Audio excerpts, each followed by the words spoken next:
Terus tanggapannya tadi pertemuan Pak Surya Paloh dengan Pak Prabowo terus nggak ada.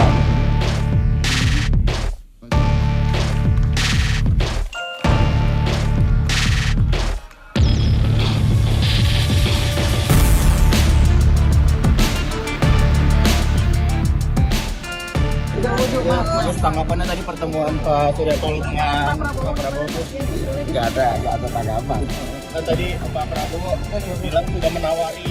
Terus tanggapannya tadi pertemuan Pak Surya Paloh dengan Pak Prabowo terus nggak ada tanggapan. Kan tadi Pak Prabowo bilang sudah menawari Pak Paloh untuk masuk pemerintahan, gimana Gus? Nggak ada tanggapan.